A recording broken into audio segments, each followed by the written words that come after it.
आज जो press conference है विशेष एक ही विषय पर है।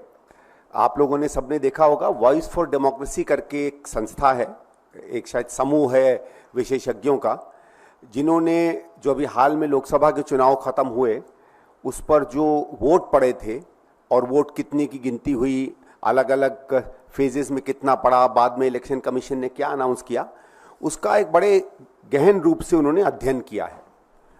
और उसमें कुछ ऐसी बातें निकल कर आती हैं कि जो कोई भी आदमी चाहे तो उसको हम लोग इग्नोर नहीं कर सकते हैं। मुख्यतः जो बात वो निकाल कर लाए, जो सबसे बड़ा प्रश्न आता है कि जितना उन्होंने शुरू में हर फेज में जितना अनाउंस किया, जो शाम को 7 सवा 7 बजे का उनका आता है अनाउंसमेंट, उसके और जो आखिरी फेज में जो फाइनल उन्होंने आंकड़े दिए, उसके बीच में करीबन किसी फेज में 4%, किसी फेज पे 6%, किसी फेज में 8% तक का अंतर है। और मैं एक जो प्रश्न अपने आप से पूछता हूं और आपसे भी पूछता हूं, जहां से मैं इस रिपोर्ट के विश्लेषण की शुरुआत करूंगा, आप लोगों ने भी देखा होगा कि जब इलेक्शन के सर्वे होते हैं तो प्लस माइनस 1%, 1.5% लोग कहते हैं कि अगर इतना अंतर है तो वो वैलिड सर्वे है। उससे ऊपर अगर अंतर जाता है तो इनवैलिड सर्वे हो जाता है या फर्जी सर्वे माना जाता है। अगर उस हिसाब से देखें और हम देखें कि कहे हुए आंकड़े और आखिरी आंकड़ों के बीच में अगर 6% का अंतर है राष्ट्रीय स्तर पर, तो यही तर्क अगर हम आगे उड़ाएं तो क्या सही में ये नतीजे सही थे या नहीं थे, ये अपने में एक सवाल बनता है। इन्होंने जो विश्लेषण किया उसमें कुछ बातों पर मैं आपका ध्यान आकर्षित करूंगा और फिर देखूंगा कि कुल मिलाकर करीबन 5 करोड़ ऐसे वोट हैं जो बाद में आते हैं। और इसका जब भी इलेक्शन कमीशन से पूछा गया है तो वो ये कहते हैं कि साहब हमने 7 बजे, सवा 7 बजे, 7:30 बजे जो आंकड़े दिए थे वो प्राथमिक रूप से एकदम सही नहीं थे, अंदाजा था, और उसके कुछ समय बाद जब फाइनल हो जाता है वो हमने पब्लिश किए। ये दूसरी बात है कि पहले फेज में 11 दिन बाद, दूसरे फेज में 6 दिन बाद और बाकी के फेजेस में 4-4, 5-5 दिन बाद इन्होंने अपने फाइनल आंकड़े दिए। ये तब है जब कस्में खाई जाती हैं कि ईवीएम से बेहतर कोई तरीका नहीं है, ईवीएम से हर चीज पता चल जाती है। और क्योंकि मैं ईवीएम पे कई चुनाव लड़ा चुका हूं, खुद चुनाव लड़ चुका हूं, मैं 2 बातें ईवीएम की आपको स्पष्ट करता हूं कि ईवीएम से जब वोटिंग चालू होती है तो कोई भी बूथ हो, कहीं भी हो, हर 1.5 या 2 घंटे में उन्हें इलेक्ट्रॉनिक तरीके से इलेक्शन कमीशन को उस बूथ पर उस समय तक कितने वोट पड़े हैं ये भेजना पड़ता है। ये शायद आप लोगों ने भी इलेक्शन कवर किया होगा कि भाई 8 बजे तक की इतनी पोलिंग हुई, 10 बजे तक की इतनी पोलिंग हुई, 12 बजे तक की इतनी पोलिंग हुई। और अगर 7 बजे तक की पोलिंग एक स्तर तक आ जाती है और अगर हम 60-65% के करीबन माने अमूमन वोट पड़ता है और 6% का अंतर है, तो ये तो मैं बात मान नहीं सकता कि 7 बजे के बाद 10% वोट पड़ा, मतलब वोट पड़ने का 10% वोट पड़ा और तब ये आंकड़ा इतना पड़ा। तो अपने में ये आंकड़ा भी एक संदेह की स्थिति पैदा करता है। और विशेषकर ये तब और भी ज्यादा सवाल बन जाता है जब हम राज्यों के स्तर पर देखें। जैसे अगर आप देखें तो आपको पता चलेगा कि आंध्र प्रदेश में ये नंबर 12.5% है। अब 12.5% वोट कहां से बढ़ गया, ये बड़ी अपने में अचंभे की बात है। उसी तरीके से 12.5% उड़ीसा में वोट बढ़ जाता है। अब ये कोइंसिडेंस है कि आंध्र प्रदेश में, उड़ीसा में भारतीय जनता पार्टी और उसके गठबंधन ने अच्छा किया? अब ये महज कोइंसिडेंस है कि नहीं, ये बात भी आप लोगों के ऊपर मैं छोड़ देता हूं। तो एक तो बात ये सिद्ध हो जाती है कि इन आंकड़ों में अंतर है, जबकि और मैं उस समय भी इलेक्शन में इन्वॉल्व रहा हूं जब बैलेट से काउंट हुआ करता था। मैं आपको बता सकता हूं तब तो पोलिंग के 2 या 3 दिन बाद काउंटिंग हो जाती थी। हम लोगों को फॉर्म्स 17C मिल जाया करती थी। मैं खुद आपको 84 का अनुभव बताता हूं। 84 क्योंकि आज के हिसाब से तो एक समझ लीजिए डायनासोर के युग का टेक्नोलॉजी इस्तेमाल होती थी। हमारे यहाँ पोलिंग हुई, 3 दिन बाद काउंटिंग हुई, अगले दिन उसके 2 दिन बाद जब हम लोगों ने काउंटिंग एजेंट्स को फॉर्म दिए तो हमारे पास पूरा नंबर था, कितनी वोटिंग पड़ गई, कितना उसका वोट था। उस समय खैर ईवीएम मशीन का नंबर नहीं होता था। और जब काउंटिंग से हम लोगों ने रिलेट किया तो पाया कि 99.9% काउंटिंग बिल्कुल मैच कर रही है। तो जब मैनुअल के जमाने में इतनी हाई तरीके की एक्यूरेसी हुआ करती थी, इलेक्ट्रॉनिक जमाने में जो जाना जाता है अपनी एक्यूरेसी के लिए, इतना ज्यादा अंतर हो जाए, कुछ राज्यों में 12-12, 15-15% का अंतर हो जाए, ये अपने में पूरी की पूरी इलेक्शन प्रक्रिया पर सवाल खड़े करता है। फिर एक बात इसमें बताई गई जो बड़ी रुचिपूर्ण है, वो ये कहते हैं कि जब इलेक्शन कमीशन से पूछा गया तो इलेक्शन कमीशन ने कहीं ये जवाब दिया कि साहब कभी कभी हमको दिक्कत आती थी, हम पूरी इंफॉर्मेशन नहीं बता पाते थे, कभी नेट नहीं चलता था। तो ये तो इस बात से बिल्कुल विरोध में आता है कि जब प्रधानमंत्री हमारे कहते हैं कि देश पूरा डिजिटल इंडिया हो गया है, हर चीज की खबर मेरे पास आती रहती है, कोई ऐसी जगह नहीं बची है जहां 5G 4G नहीं चल रहा है, तो जब हम इतनी टेक्नोलॉजी में आगे बढ़ गए हैं तो इतना बड़ा अंतर क्यों आता है। फिर एक और आंकड़ा इलेक्शन कमीशन ने दिया जो खुद वो आंकड़े का जवाब ही इलेक्शन कमीशन की इस पूरी प्रक्रिया पर सवाल खड़ा करता है।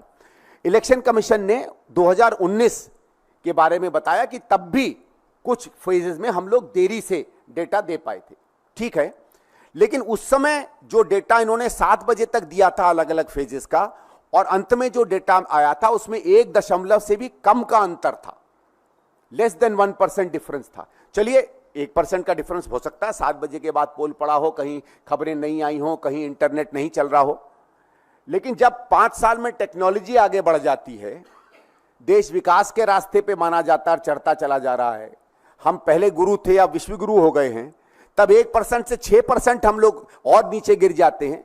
ये सवाल न केवल इलेक्शन कमीशन पे पड़ता है बल्कि पूरी प्रक्रिया पे पड़ता है। और दुर्भाग्य की बात यह है कि इलेक्शन कमीशन ने बार बार जब उनको इन आंकड़ों को उनके सामने रखा गया तो उन्होंने इस बात को ठीक नहीं माना कि वो किसी भी तरह इसमें कोई जवाबदेही बनाए। ठीक है, वो संवैधानिक संस्था है, लेकिन जब संवैधानिक संस्था के काम इस देश की जमहूरियत और लोकतंत्र पर सीधा सीधा असर करते हैं और लोगों के अंतर में ये बड़ा सवाल आता है, तो मुझे लगता है इलेक्शन कमीशन की ये जिम्मेवारी बनती है कि इस पर वो अपनी बात या अपना पक्ष रखें। फिर इसी वोट फॉर डेमोक्रेसी ने एक बड़े इंटरेस्टिंग आंकड़े को सामने रखा।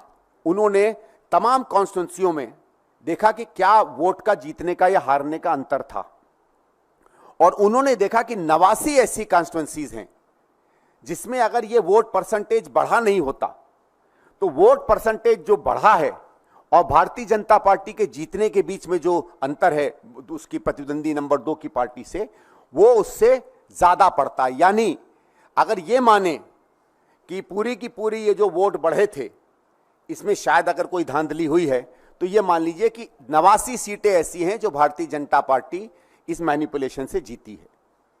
चलो मान लेते हैं 89 नहीं, ये मान लेते हैं कि 6.5% नहीं, 1% तो नॉर्मल होता था, तो उसको आप 6% मान लीजिए, 5.5% मान लीजिए, 5% मान लीजिए, तब भी 55 से 60 सीटें ऐसी हैं जिस पर संदेह का एक सवाल खड़ा होता है। अगर आप 50-55 सीटें इसमें भारतीय जनता पार्टी की कम कर देते हैं और उनकी विरोधियों पार्टी की बढ़ा देते हैं, तो आप खुद ही समझ सकते हैं कि उसके बाद जब 4 तारीख के बाद शपथ ली जाती तो किस दल का या किस समूह का इंसान जो है प्रधानमंत्री बनता। तो मेरे ये सीधे सीधे सवाल इलेक्शन कमीशन से बनते हैं कि ये रिपोर्ट बहुत ही डिटेल में, मैं आप लोगों से आग्रह करूंगा इस रिपोर्ट को देखें, उसके कुछ ही पन्ने में लाया हूं। उन्होंने कॉन्स्टिट्यूंसी वाइज इसका विश्लेषण किया है, फेज वाइज विश्लेषण किया है, राज्यवार किया है, पार्लियामेंट्री सीट वाइज किया है, और दिखाया है कितने कितने अंतर से कौन कौन जीता और कहां कहां ये जो वोट परसेंटेज बढ़े हैं। और जैसे मैंने कहा, यह भी रुचिपूर्ण बात है कि कुछ ऐसे राज्यों में जहां कम से कम विपक्ष के या उन लोगों के जो भारतीय जनता पार्टी को तीखी नजर से या आलोचना की नजर से देखते थे, हमारे हिसाब से जिन राज्यों में भारतीय जनता पार्टी या उनके अलायंस को अच्छा नहीं करना चाहिए था या जिनमें उन्होंने उम्मीद से ज्यादा अच्छा किया, वो सब ऐसे राज्य हैं जहां इस तरीके की हेराफेरी सबसे ज्यादा पाई गई है। उसमें महाराष्ट्र है, उसमें आंध्र प्रदेश है, उसमें उड़ीसा है, उसमें बिहार है, और उसमें कुछ बाकी राज्य हैं जो इस तरह में आते हैं।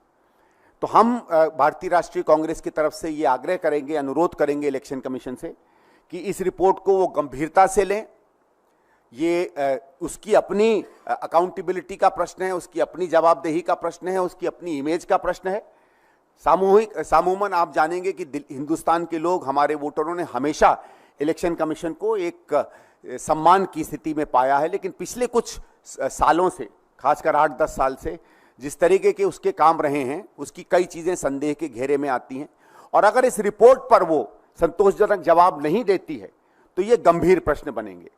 मैं आशा करूंगा कि चाहे इस बात से, चाहे और जो तमाम नागरिक समूह उससे ये सवाल पूछ रहे हैं, वो अपनी जवाबदेही मानेंगे और सवाल देंगे।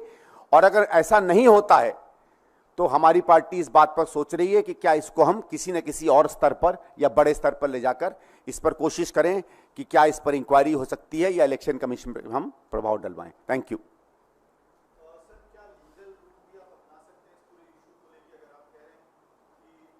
का परसेंटेज का इशू है, आंध्र प्रदेश से लेके महाराष्ट्र तक आप गिनवा रहे हैं, तो क्या कोर्ट का दरवाजा भी आप खटखटा सकते हैं इस डेटा के बेसिस पे? देखिए ये हो सकता है, लेकिन ये थोड़ा पेचीदगी वाला मामला है, क्योंकि कई बार हमने देखा है कि जब ऐसे सवालों को हम कोर्ट के सामने ले जाते हैं तो कोर्ट कहते हैं कि नहीं, हम इसको इलेक्शन कमीशन पे रखेंगे। तो मैं तो ये आशा करूंगा कि इलेक्शन कमीशन ही गंभीरता से इस प्रश्न को देखे, लेकिन अगर नहीं होता है तो क्या हम कोई और संस्था के पास जाते हैं या कोर्ट के पास जाते हैं, जैसे आपने सुझाव दिया है। मेरे ख्याल से ये हमारा शीर्ष नेतृत्व जो है इस बात को तय करेगा। चुनाव के मैं आपको अभी पूरा आंकड़ा, और ये वही रिपोर्ट है सर जो एडीआर ने अभी नहीं, ये वोट फॉर डेमोक्रेसी एडीआर ने एक रिपोर्ट छापी, उसी के साथ साथ एक एक्सपर्ट्स ग्रुप का है, वीएफडी रिपोर्ट है। मैं रिक्वेस्ट करूंगा हमारे साथियों से कि अगर सबको वो रिपोर्ट दे दें, वॉइस फॉर डेमोक्रेसी, और इसमें 3 या 4 एक्सपर्ट्स का इन्होंने नाम दिया था, वो नाम भी मैं आपको दे सकता हूं। टोटल वोट जो हैं कुल मिला के 4,65,46,000 को, तो 4,65,00,000 आप मान लें, अमूमन 5 करोड़ के करीब वोट्स हैं। और जो टोटल परसेंटेज है वो करीबन अलग अलग फेजेस में, अगर आप जानना चाहें तो मैं अलग अलग फेजेस का आपको टोटल मिलाकर 4.7% अंतर होता है। ये एक शीट है, अगर आप चाहें तो इसको कॉपी ले सकते जी। 4.7% का अंतर हुआ है, लेकिन अंतर 4.7% अपने में उतना बड़ा तो है, तो जहां 1% होता था वहां समझ लीजिए 500% डिफरेंस हुआ है। लेकिन राज्यवार कुछ राज्यों में बहुत बहुत अंतर हुआ है। और अगर आप फेज वाइज देखेंगे, जैसे जब आपने पूछ ही लिया तो मैं कुछ फेज वाइज के कुछ ऐसे ऐसे आंकड़े आपको बताता हूं। जी नहीं, वोट कास्टेड नहीं। देखिए क्या है, वोट कास्ट हमको कैसे पता चलता है? आपने देखा होगा इलेक्शन कमीशन बूथों से जानकारी मंगवाता है, और जिस दिन पोल चल रहा होता है तो वो राज्यवार आपको आंकड़े देता है कि दिल्ली में 12% वोट पड़ा, हिमाचल में 12 बजे तक 63% वोट पड़ा। तो वो अलग अलग 2-2, 3-3 घंटे में अलग अलग वोट के परसेंटेजेस आपको बताता है। और आखिरी आंकड़ा जो रात को पब्लिश होता है वो अमूमन 6:30-7 बजे तक का माना जाता है, क्योंकि ये होता है 5 बजे पोल बंद होते हैं, जितने लोग एंटर कर गए पोलिंग बूथ में वो पोल करेंगे। और सबका अनुभव यह है कि 99-98% तक व्यक्ति जो है 98-99 6-6:30 बजे तक पोल पड़ जाते हैं। अब तो ऐसा है, क्योंकि अगर आप लोगों ने मशीनें देखी होंगी, आपको कोई मैनुअल काउंट भी नहीं करना पड़ता। जो पीठासीन अधिकारी है उसके सामने जो मशीनें पड़ी होती हैं उसमें एक्चुअल दिखता है कितना वोट पड़ा है। तो इसमें कोई ये भी नहीं हो सकता कि गणित में कोई दिक्कत हो। उनके पास, मुझे मालूम है कि उनको हर 2 घंटे में या 3 घंटे में वाया व्हाट्सएप या जो भी उनका कम्युनिकेशन सिस्टम होगा, उन्हें अपने अपने स्टेट इलेक्शन कमीशन और स्टेट इलेक्शन कमीशन से जहां एग्रीगेट होता है नेशनल कमीशन की तरफ, उनको आंकड़े भेजने पड़ते हैं कि इस समय तक इतनी पोलिंग हुई है। तो जब इतनी एग्जैक्टनेस और इतनी स्पेसिफिसिटी पूरे सिस्टम में है, तो 4-5% का अमूमन, और कुछ कुछ जगहों पे 12-12, 15-15, 16-16% का कहां से अंतर हो सकता है। और अगर आप देखें तो ये कोई बियाबान जंगल के राज्य नहीं है, इसमें आंध्र प्रदेश है, इसमें उड़ीसा है, इसमें महाराष्ट्र है। तो ये भी नहीं बात चल सकती कि साहब इंटरनेट्स नहीं काम कर रहे थे, सिस्टम्स नहीं काम कर रहे थे। तो ये अपने में सवाल बनता है कि है मामला बहुत गंभीर। कुछ जैसे मैं आपको छोटे एग्जाम्पल देता हूं, जैसे अरुणाचल प्रदेश में पहले राउंड में 12.2% का अंतर आया, सिक्किम में 11.8% का अंतर आया, लक्षद्वीप भले हम लोग वो सीट जीते हों 25% का अंतर आया। 25% का अंतर कैसे किसी सीट पर आ सकता है? इसी तरीके के इसमें अगर आप इसके टेबल्स देखेंगे, मैं बहुत ज्यादा आपको आंकड़ों से नहीं करना चाहता, बट हर स्टेट में हर फेज में, और वो भी अलग अलग उसमें कभी कभी एक्सपीरियंस है, कुछ राज्यों में कभी कम कभी ज्यादा। तो ये भी नहीं कोई आप पैटर्न बता पा रहे हैं कि किसी राज्यों में किसी फेज में कुछ ज्यादा दिक्कत हुई। संदीप जी, जिस वीडीएफ की रिपोर्ट का आप जिक्र कर रहे हैं उसमें जो है डॉक्टर अंबेडकर द्वारा 1949 में कुछ आशंकाएं व्यक्त की, उसका उल्लेख किया गया है। 1949 में अंबेडकर द्वारा संविधान सभा में कहा गया था कि संविधान में किसी मूर्ख या दुष्ट को चुनाव आयुक्त रूप में नियुक्त करते हैं तो ऐसा प्रावधान ईसीआई कार्यपालिका के अंगूठे के नीचे आ जाएगी। नहीं, जो बाबा साहब ने कहा वो उसको मैं सम्मान करता हूं, लेकिन मैं इस समय जो इलेक्शन कमिश्नर है उन पर कोई टिप्पणी नहीं करूंगा। ये रिपोर्ट और जो बार बार लोगों के अनुभव हुए हैं इलेक्शन कमीशन से, ये इलेक्शन कमीशन की इंडिपेंडेंट या स्वतंत्र होने पर सवाल खड़े करते हैं। और मेरे ख्याल से अच्छा होगा अगर इलेक्शन कमीशन सही में वो जानता है कि नहीं निष्पक्ष तरीके से चुनाव, अगर निष्पक्ष तरीके से चुनाव हुए हैं और अगर सत्य आपके साथ है तो फिर इन सवालों का जवाब देने में आपको क्यों दिक्कत हो रही है। अगर आप जवाब नहीं दे रहे हैं और एक इस पर्दे के पीछे खड़े हो रहे हैं कि हमारी किसी से जवाबदेही नहीं बनती है और हम कॉन्स्टिट्यूशनल बॉडी हैं, तो अगर ये आपके हथियार हो जाएंगे जवाब ना देने में, तो फिर मेरे हिसाब से ये बात साबित हो जाएगी कि दाल में कुछ काला है। जहां तक मैं समझ पा रहा हूं वो रिपोर्ट को, जिस दिन वोटिंग वाले दिन में जो चुनाव आयोग ने आंकड़े दिए और जो वोट काउंट हुए उसमें ये फर्क है 4 पॉइंट। नहीं, वोट जो फाइनल उन्होंने अनाउंस किए और फिर जो वोट, एक और चीज बड़ी इंटरेस्टिंग है, जो वोट इन्होंने फाइनल अनाउंस किए, जो जब आप देखिए जब आप काउंटिंग एजेंट्स पे जाते हैं और टेबलों पे बैठते हैं तो सामने जो अधिकारी होते हैं उनके पास डेटा होता है किस मशीन नंबर पे कितना वोट पोल हुआ है। उसमें भी अंतर पाया गया।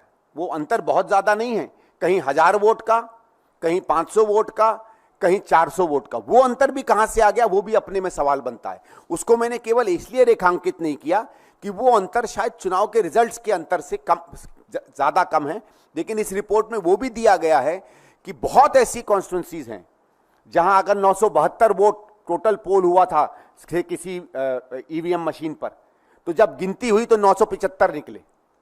जहां 708 पोल हुए थे वहां 770 निकले। जिस कॉन्स्टिट्यूंसी में समझ लीजिए 12,565 वोट हुए थे, जब गिने गए तो 12,1300 या कुछ और निकले। तो ये भी गलतियां पाई गई हैं। तो मेरा ये कि अगर मशीन तो एक्यूरेट होती है, आप सब कंप्यूटर इस्तेमाल करते हैं, एक्सेल इस्तेमाल करते हैं, कैलकुलेटर इस्तेमाल करते हैं, हमारे आपकी गिनती में फिर भी गलती हो सकती है। ये तो हो नहीं सकता कि एल कैलकुलेटर वही 8 + 4 डालें तो एक में 12 निकले और एक में 12.25 निकले। इलेक्शन कमीशन के कैलकुलेटर्स में निकल सकता है, सामान्य जन के कैलकुलेटर्स में तो ये नहीं निकल सकता। दूसरी संस्था के सामने भी ले जा सकते हैं यदि जरूरत पड़ी तो। फिलहाल आप चुनाव आयोग के सामने अपनी बात रखने की कोशिश कर रहे हैं। इससे पहले भी कई बार कांग्रेस पार्टी ने चुनाव आयोग की क्रेडिबिलिटी पर सवाल खड़े किए थे। आप लोग हमेशा से ये भी कहते रहे कि हमें ईवीएम पर भरोसा नहीं। पार्टी कब तक कोई बड़ा फैसला इस मसले पे ले पाएगी, क्योंकि ये एक गंभीर मसला है, तो कब तक ये तय होगा कि हम इसके आगे क्या करेंगे और कौन इसका नेतृत्व करेगा? क्या जनता के बीच में आप लोग इस बात को उठाएंगे? कुछ ऐसा ब्लूप्रिंट तैयार किया? देखिए, अगर आप इसी चुनाव में जाएं, और आप सब लोग जनता के बीच में गए होंगे, मैं भी जब कैंपेनिंग में गया था तो बहुत जगहों से, अलग अलग राज्यों से लोगों के बीच में ये बात है कि साहब चुनाव क्यों लड़ रहे हो, वोट तो किसी को भी दो, कमल पे जाता है। तो सामान्य जन के अंदर भी एक संदेह पैदा हो गया है ईवीएम मशीन को लेकर। पर अभी हम ये मसला जो है ईवीएम मशीन के, तो हम मूलतः और फंडामेंटली खिलाफ हैं, उसके खिलाफ काम तो करेंगे। लेकिन पहली चीज ये कि इस चुनाव में क्या हुआ है। अब ये तो चुनाव हो गया, इसमें तो हम कह नहीं सकते कि ईवीएम मशीन ना रखिए, वो तो बात हो गई।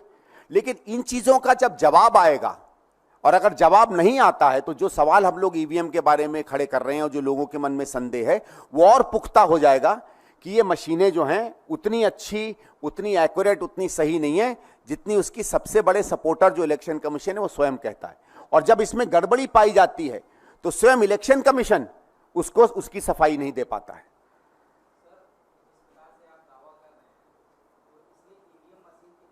बात नहीं सामने आ रही है, क्योंकि जो कैलकुलेशन आप बता रहे हैं कि कैलकुलेट करते समय 7 बजे के बाद जो बताया गया कि कुछ % वोट पड़ता है, इसके बाद जब फाइनल उसका डेटा जारी किया जाता है तो उसके बाद कुछ बताया जाता है।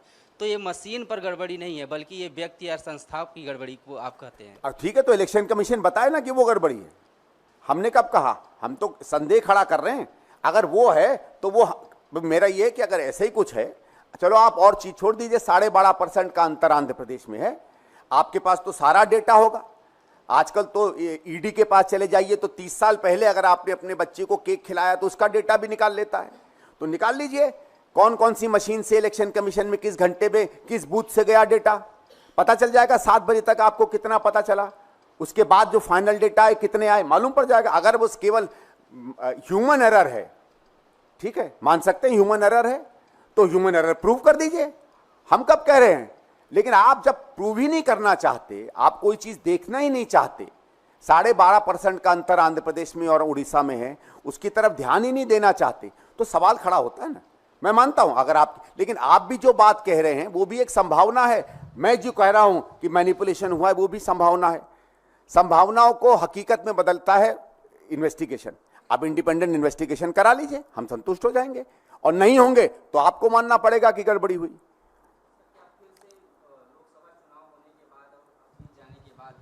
ईवीएम का मुद्दा लगातार ये चलता रहा है और वोटिंग को लेकर क्या फिर से कांग्रेस जो है नए मुद्दे को जन्म दे रही है इसके जरिए? हम नहीं जन्म दे रहे, ये रिपोर्ट जन्म दे रही है, और रिपोर्ट तथ्यों पर है तो तथ्य जन्म दे रहे हैं, और तथ्य उस दिन की हकीकत बता रहे हैं, तो वो हकीकत इसको जन्म दे रही है सवाल को, हम नहीं। हमारे पास जब यह हकीकत इस संस्था द्वारा आई तो हम भी जो चीजें समझते थे कि ईवीएम में हो सकती है, ये शायद उससे भी ज्यादा खतरनाक तस्वीर हमारे सामने प्रस्तुत करती है। दो रिपोर्ट है, एक एडीआर की रिपोर्ट में 6 लाख का फर्क बताया गया, और इस रिपोर्ट में 4.7%, जो कि करोड़ में जाता है, 5 करोड़ के करीब, 5 करोड़ का। तो आपको नहीं लगता कि रिपोर्ट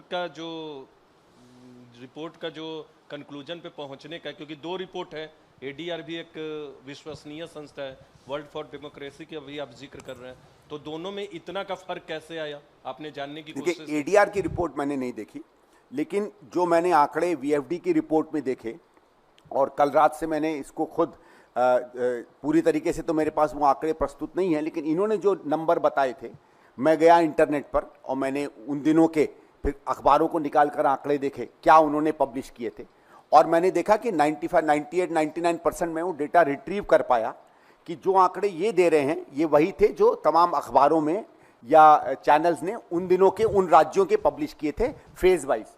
तो इसलिए मुझे ये एक कॉन्फिडेंस आया कि जो रिपोर्ट वीएफडी दे रही है वो आंकड़ों पर आधारित है, और उन्होंने जो देखा वो जो हकीकत उन दिनों की थी उस पर आधारित है।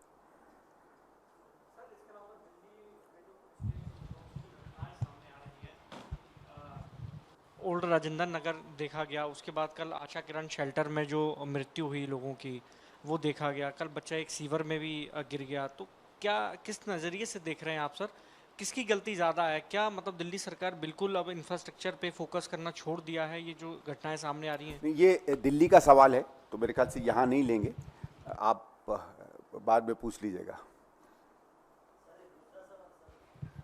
सुप्रीम कोर्ट का एक फैसला आया सर 2 दिनों पहले SC ST में सब कैटेगराइजेशन को लेकर, तो कांग्रेस पार्टी की क्या राय है इसमें? नहीं, देखिए, ये एक बहुत महत्वपूर्ण जजमेंट है, और इसको अभी पार्टी इसका विश्लेषण कर रही है, इसको समझ रही है, और मुझे जो पता चला है कि कुछ ही दिनों में इस पर हम अपनी प्रतिक्रिया देंगे। लेकिन हम इस बात का भी इंतजार कर रहे हैं कि अगर महत्वपूर्ण एक ऐसा जजमेंट सुप्रीम कोर्ट की तरफ से आया है तो सरकार की इसमें क्या प्रतिक्रिया है। सरकार की प्रतिक्रिया हमें नहीं पता चल रही है।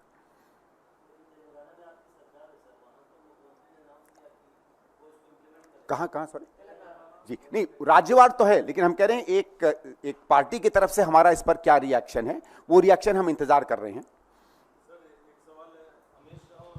उद्धव ठाकरे ने कहा है कि अगर मुझे वो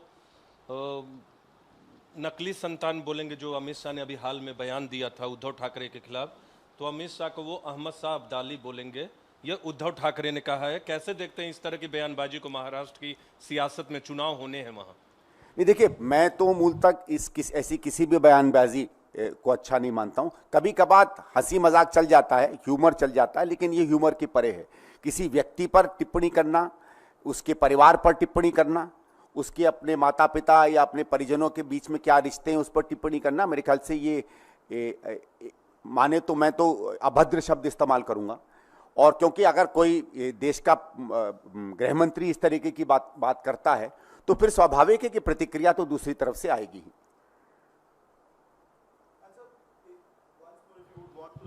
Asha Kiran deaths are very unfortunate, and that institution facility itself has been under question back from the day of 2009-10 when even your party was in power in Delhi. So how do you see this? Is this utter negligence on the part of the social welfare department of the Delhi government, where deaths have kept on happening in the month of January, February, March, April, and in July that spiked to 14 in a single month? So do you see that there's sheer negligence on the part of the SC/ST welfare department as well? Well, as I said, I think this is a question for the Delhi Pradesh Congress and on another format. But since you've reiterated this question, certainly, it is. It's not just a matter of negligence; it's a tragedy, and I think it's a tragic thing. So let's keep it at that. I think Delhi is more worried about carbohydrate in certain persons, some people's diets in the morning and evening. Unfortunately, for a city that should grapple with these situations, its government seems to be more interested in what a person is eating in the morning and the afternoon, and I think that's the tragedy of Delhi. Thank you.